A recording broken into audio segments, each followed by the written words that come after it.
Bonjour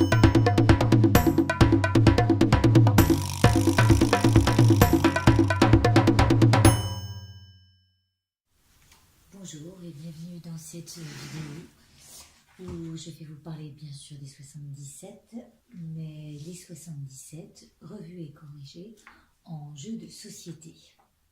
Il y a longtemps de cela, j'avais créé la règle et il est possible donc de jouer en distribuant toutes les cartes et en jouant avec comme une bataille fermée, comme si on jouait en bataille fermée.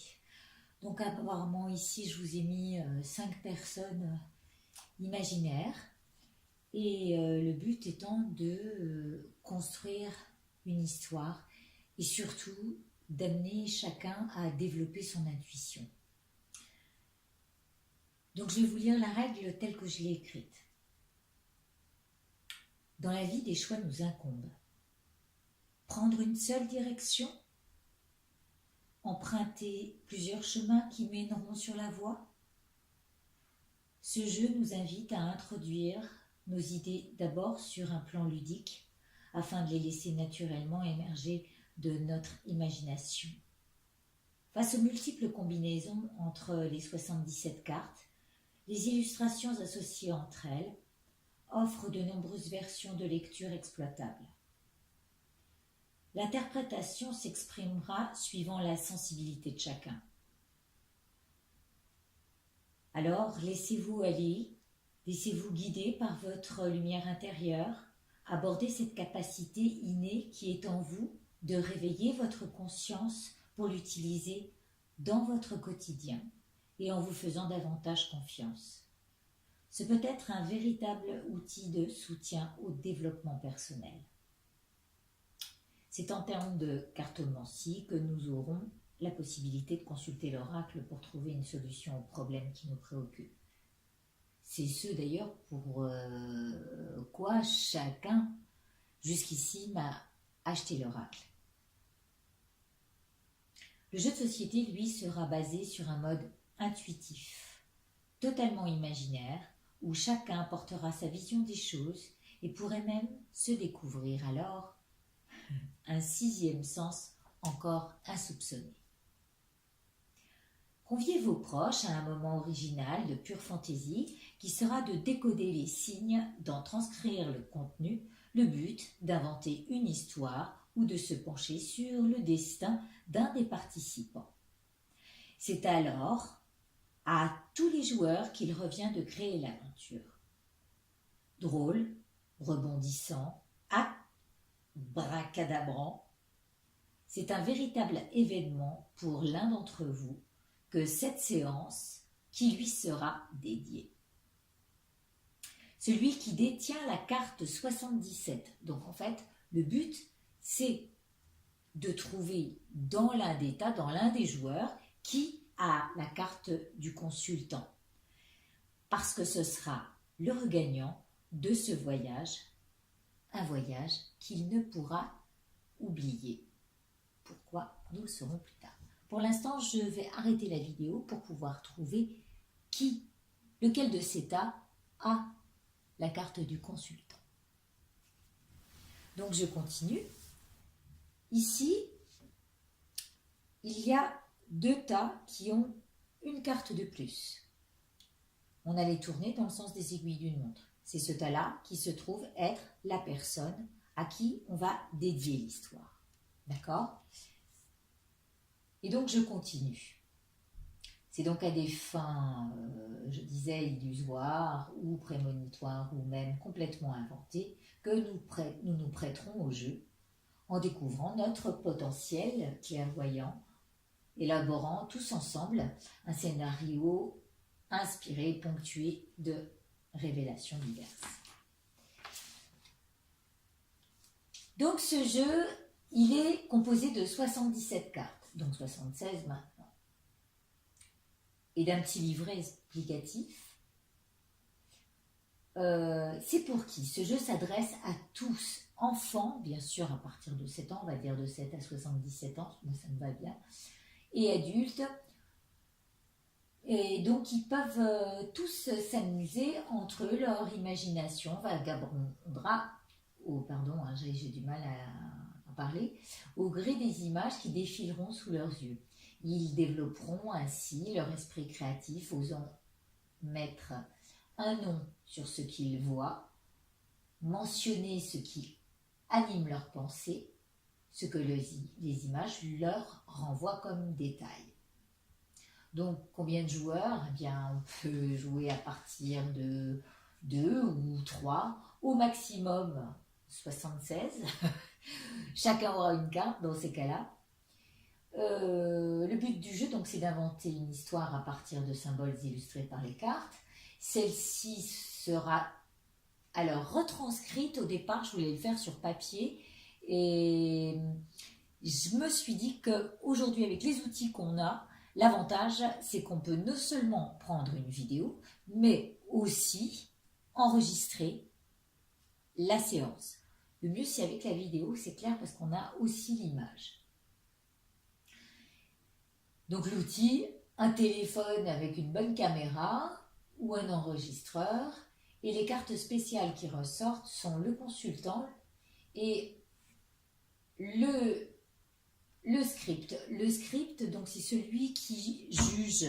Au début, c'était celui qui devait écrire, mais c'est celui qui aura la carte des pensées, donc la deuxième carte de couleur, qui, lui, sera le juge, c'est-à-dire qui va valider ce que les autres vont avancer sur leur carte, à savoir si c'est cohérent ou pas, ou s'il dit non, je donne la parole à quelqu'un d'autre. J'arrête pour trouver l'autre carte. Donc voilà, nous avons trouvé, c'est ce cas-là qui est donc le juge et celui qui validera les réponses avec toute la cohérence que cela renvoie chez lui. J'espère que j'arriverai à vous montrer exactement après comment... Bien. Donc, le consultant a mis sa carte. Normalement, le deuxième, directement, c'est lui. Donc, on mélange soigneusement les cartes. On a distribué. Celui qui détient l'atout 65 obtiendra, lui, le rôle du script ou du juge, qui a également pour fonction d'arbitrer et vérifier la cohérence des séquences. Il devra valider par écrit à leur nom, puisqu'on aura l'enregistreur, ce que les joueurs interpréteront oralement, le magnétophone, donc nos enregistreurs aujourd'hui, nos téléphones, peuvent être de circonstance pour faciliter les choses. À tour de rôle, chacun posera une carte en aveugle, d'accord, et la commentera. Avant de commencer la partie, le script aura au préalable redistribué tout. Ah, tout son jeu, non, pas là. Non, là, on jouera tous ensemble, hein, même le script, parce que sinon, c'est pas drôle. Et ne gardant à lui que l'atout 65 en joker qui lui permet à tout moment d'orienter le jeu. Ah oui, alors il y a aussi cette possibilité qui peut réorienter le jeu dans un autre sens parce qu'on n'y trouve pas vraiment de solution. Donc le juge aura la possibilité à tout moment de mettre cette carte pour dire joker, on change, ça, là ça n'a plus vraiment de... Voilà, ça n'a plus de sens, ça ne veut plus rien dire. Qui lui permet à tout moment donc d'orienter le jeu, cela qu'une seule fois pendant la partie.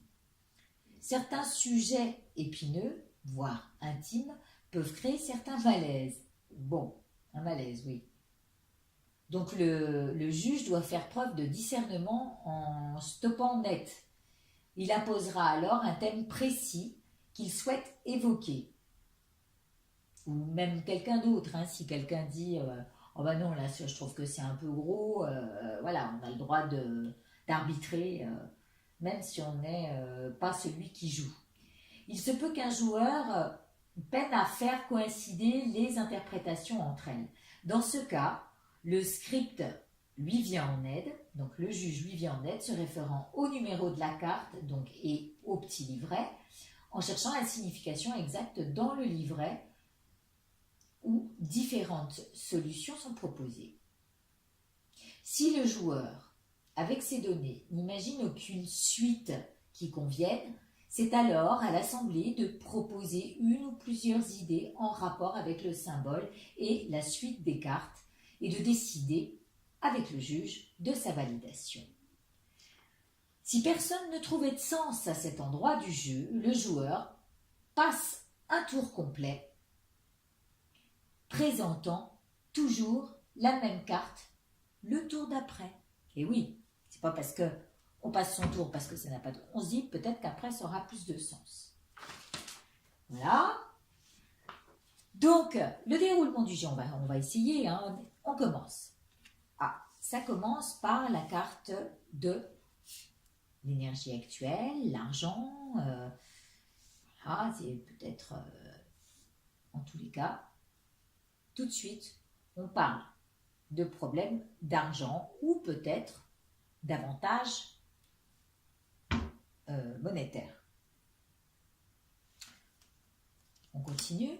Oui, argent protégé. Bon, est-ce que on veut, tu cherches à protéger ton argent d'une manière ou d'une autre? Est-ce que tu cherches pas à le mettre sur un compte particulier de telle manière, à le faire le fructifier ou quoi? Ça peut vouloir dire ça, hein? Vous voyez? Puis, ici, création de quelque chose qui pourrait rapporter de l'argent. Création d'un projet, en tous les cas plutôt protégé et qui va prendre de la valeur parce qu'il a de bonnes énergies qui l'accompagnent. Est-ce que vous... Ah ben vous ne voyez pas du tout. D'accord. Là. D'accord, on en est au troisième. Et puis, arrive... Je suis désolée. Oui, oh, bah dites donc, c'est plutôt joli, hein. Là, voilà, ça va dans... Il y a pas mal d'argent qui vont rentrer dans ce projet. Beaucoup de gens vont, en tous les cas, ça va abonder dans le bon sens, hein. Je ne sais pas si vous voyez, mais plutôt, ça peut intéresser des gens, ce projet. Peut-être le jeu sous forme de jeu de société. Donc voilà, pour l'instant, je vous laisse comme ça. On va raconter la suite. C'est pas cool ça, hein, je ne vous voyais pas bien, je sais pas de... Bien, je vais arrêter puis je vais...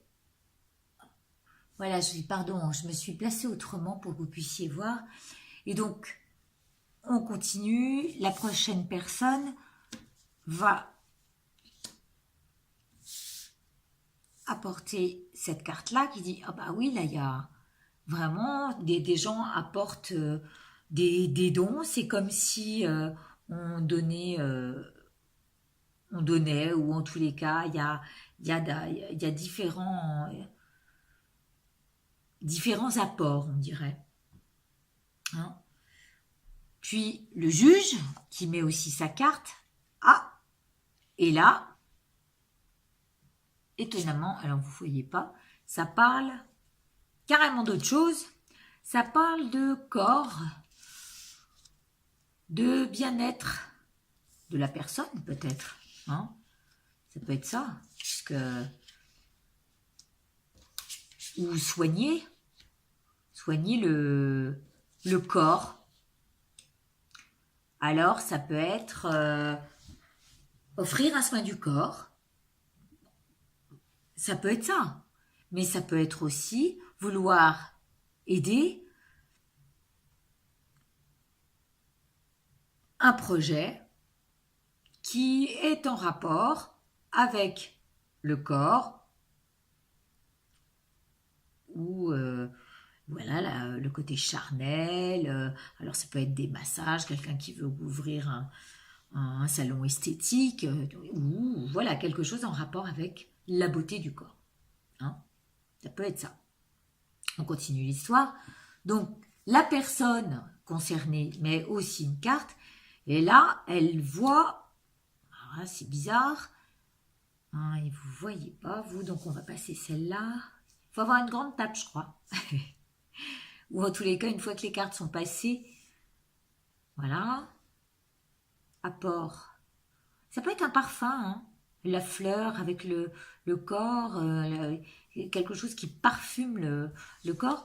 Mais ça nous parle aussi de quelque chose de cloisonné. Et là, donc qu'est-ce qu'on pourrait faire? On fait appel à l'idée de chacun. Qu'est-ce que vous en pensez? Parce que là, moi je bug la personne qui est concernée. Alors peut-être qu'elle sera tout à fait apte à dire ah mais si je vois tout à fait ce que c'est, puis alors c'est carrément ça, et donc peut-être qu'elle trouvera la solution. Maintenant, si personne ne la trouve, ou en tous les cas si on est tous à se poser des questions, il faudra bien un moment ou un autre que ça valide. Sinon, je vous l'ai dit, on récupère la carte et on continue à distribuer le jeu jusqu'à la fin. Il y a aussi une carte dont je ne vous ai parlé et qui est importante, c'est la carte du choix. Parce que cette carte nous permet, lorsqu'elle est, on va imaginer qu'elle est là, voilà. Bon, là vous ne voyez pas. Voilà, ici, d'accord? Cette carte avec les choix peut nous donner l'envie d'aller se promener ailleurs. Comme la carte de la voie, vous savez, là, je ne sais plus qui l'a, mais à un moment, la route va en l'air et là, on a la possibilité de descendre. Voilà, et de donner une autre forme d'histoire. Vous ne voyez toujours pas, voilà, d'accord? Et là, on prend le choix de s'accorder à autre chose. On est emprisonné dans un truc, non, mais on va trouver une autre voie et on va s'accorder autrement pour trouver une solution. Vous voyez à peu près ce que je veux dire. Donc en fait, petit à petit, vous suivez la ligne et ça raconte une histoire. Donc je vais finir la règle de l'histoire du jeu de société. Les cartes. Alors, les cartes. L'atout 77 ayant été posé au centre de la table par le consultant, la partie peut commencer et son voisin de gauche sera le premier à jouer sa carte. On tourne dans le sens des aiguilles d'une montre. Tous les participants jouent en aveugle, jeu fermé, autant la première carte du dessus du jeu, en la retournant au dernier moment au milieu de la table, aux yeux de tous. Le joueur interprète la carte comme il la ressent. Le script, donc le juge a le choix de valider ou pas le commentaire du joueur en le validant dans l'enregistrement. Si les propos du joueur ne lui semblent pas appropriés, il devra les reformuler ou demander à l'assemblée. Il peut faire appel donc à qui il le souhaite. En cas de litige, le juge est toujours le dernier qui aura raison de sa réponse. Ainsi de suite, les joueurs abattent cartes inconnues sur table, révélant petit à petit et de manière plausible le sort du consultant. Le sort entre guillemets, bien sûr. Les cartes se succèdent en éventail de manière à lire aisément la construction de l'histoire. Un fil conducteur se déroulera sous nos yeux. Regardez le schéma des cartes se suivre. En leur centre, ils forment une frise. Et parfois, il peut y avoir de jolis dénouements. Lorsque la carte 66 du choix, donc comme nous l'avons vu, fait son apparition, le jeu peut prendre une autre tournure. Plus précisément, 3 nouvelles directions s'offrent aux joueurs. Le jeu qui était linéaire jusqu'à l'arrivée de cette carte s'ouvre. Dès lors, en éventail, permettant ainsi d'aborder simultanément 3 nouveaux domaines. Donc évidemment, on peut le continuer de ce côté, mais on peut aussi le continuer là ou là-haut. D'accord? Ici ou là. Donc il y a 3 ouvertures qui s'offrent à partir de cette carte. Libre à eux de choisir leur chemin, celui qui leur conviendra le mieux une fois leur carte retournée.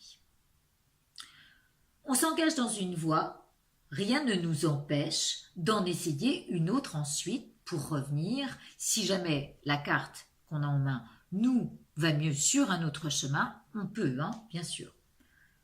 Voilà. On s'engage dans une voie, rien ne nous empêche d'en essayer une autre pour trouver l'équilibre ou une certaine cohérence. C'est bien à nous qu'il revient de choisir, avec l'aval du juge, bien évidemment. Le but est de dénouer, de défaire les nœuds de la pelote de soi soi-même, et de soi aussi le joli foulard qu'on emmènera à la fin, et de tisser une belle étoffe. Voilà, définition des fonctions. Le 77, le consultant, démarre le jeu en déposant la carte au centre de la table. La partie lui est dédiée et dédicacée. Il participe activement à son sort. Et le script, le juge, est l'arbitre. Il a pour obligation en début de partie, j'avais dit de redistribuer son jeu, mais non.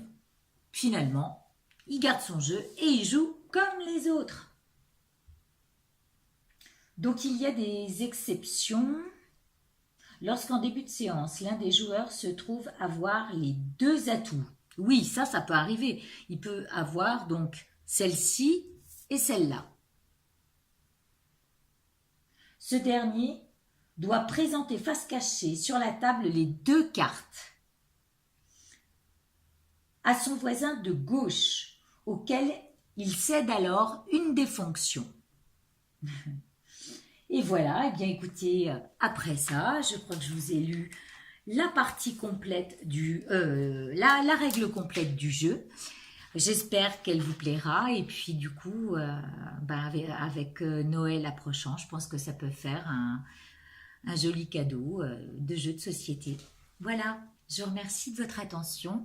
Je vous souhaite une belle semaine ensoleillée et puis prenez soin de vous. Je vous embrasse. Au revoir.